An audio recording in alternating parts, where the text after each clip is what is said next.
لک الحمد یا اللہ الصلاۃ والسلام علیک یا رسول اللہ اما بعد۔ سلسلہ ہے ناظرین کی طرف سے پوچھے گئے سوالوں کے جواب پیش کرنے کا۔ ناظرین میں سے ایک نے ہم سے یہ پوچھا ہے کہ جنات سے بچنے کا کوئی وظیفہ، کوئی طریقہ بتا دیں۔ شاید یہ پوچھنے والے کے ساتھ جنات کے معاملات ہوں گے یا جنات سے انہیں خوف رہتا ہوگا، تو انہوں نے پوچھا کہ جنات سے بچے رہیں، جنات سے محفوظ رہیں، اس طرح کا کوئی وظیفہ بتا دیں۔ آئیے کچھ دعائیں، کچھ اوراد میں آپ کو پیش کرتا ہوں، آپ اس کو پابندی سے کریں انشاءاللہ۔ جناتی معاملات اور جنات کے خوف سے آپ اللہ نے چاہا تو بے خوف ہو جائیے گا، اور جنات کے اثرات، جنات کی شرارتوں سے بھی اللہ نے چاہا تو آپ محفوظ رہیے گا۔ جنات اور ہر قسم کے شر سے حفاظت کے لیے گھر میں سورہ بقرہ پڑھنے کا معمول بنائیے۔ پہلا کام تو یہ کیجئے، اگر آپ کو لگتا ہے کہ گھر میں پریشانی ہو سکتی ہے، آپ کو لگتا ہے کہ گھر میں جناتی معاملات ہو سکتے ہیں، یا گھر والوں کو جنات سے کسی طرح کی پریشانی کا اندیشہ ہے، تو چاہیے کہ گھر میں سورہ بقرہ پڑھنے کا معمول بنا لیجئے، عادت بنا لیجئے کہ سورہ بقرہ پڑھنا ہی ہے۔ اچھا، یہ بھی دھیان رہے کہ سورہ بقرہ جو آپ کو پڑھنا ہے تو ایسا ضروری نہیں کہ ایک بیٹھک میں پوری کے پوری پڑھیں، آدھی صبح پڑھ لیے تو کچھ دوپہر میں پڑھ لیے، کچھ رات میں پڑھ لیے، ایسا بھی کر سکتے ہیں۔ روزانہ ایک ہی شخص پڑھے یہ بھی ضروری نہیں، آج کوئی پڑھ لیں، کل کوئی اور پڑھ لیں، پرسوں کوئی اور پڑھ لیں، اس طریقے سے بھی پڑھتے پڑھتے آپ الحمدللہ آگے بڑھ سکتے ہیں۔ تو ایک کام تو آپ یہ کر لیں، اور جب سورہ بقرہ کی تلاوت گھر میں ہو نا تو کچھ حد تک بلند آواز سے ہو، آواز بلند ہو،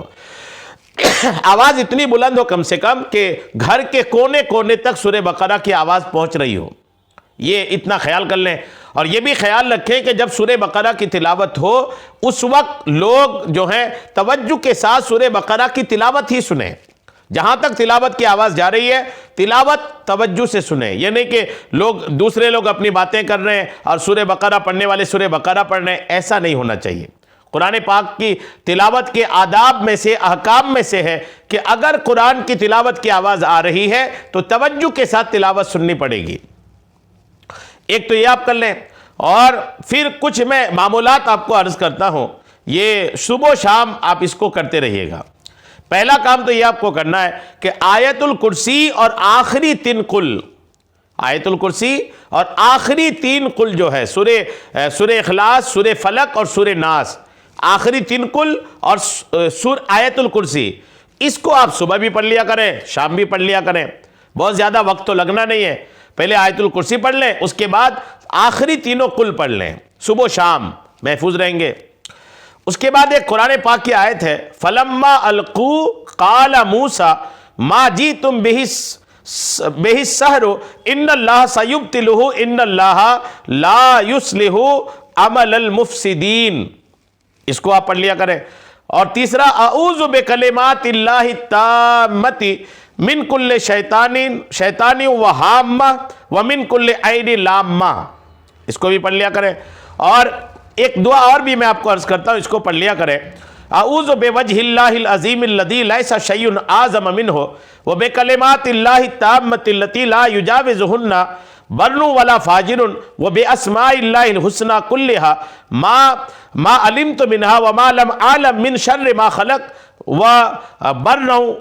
وذرا، اس کو بھی آپ پڑھ لیا کریں۔ آپ اس کو پڑھیں، اور ان تمام اعمال کے ساتھ آپ یہ بھی یاد رکھیں کہ جو آپ پڑھیں اس کو پڑھ کر کے دونوں ہاتھوں میں تھتکار دیں، اور تھتکار کر کے پورے جسم پر مل لیں۔ تھتکارنے کا مطلب تھوک نکلنا نہیں، بس تھو کریں گے، تھوک کے ذرات نہیں نکلنا ہے، اور پھر اس کے بعد پورے بدن پر آپ اس کو پھیر لیجئے۔ الحمدللہ آپ برکتیں دیکھیں گے کہ جنات کے معاملات سے آپ محفوظ رہیں گے۔ اگر بات کی چیزیں آپ کو بھاری لگ رہی ہو نا، یاد نہیں ہو، بھاری لگ رہی ہو، دعائیں سمجھ میں نہیں آ رہی ہو، تو شروع کا جو ہے نا پہلا سورہ بقرہ کا معمول اور آیت الکرسی اور آخری 3 قل، اب یہ دونوں کی بھی اگر لے لیں گے نا تو انشاءاللہ جنات کی تمام اثرات سے آپ محفوظ ہو جائیں گے۔ آپ اس کو کیجئے، اللہ نے چاہا تو جناتی معاملات سے آپ کی حفاظت ہوگی۔ اللہ کریم ہم کو، آپ کو، سبھی کو جنات کے تمام شر سے محفوظ فرمائے، آمین بجاہ النبی الامین صلی اللہ تعالی علیہ وسلم۔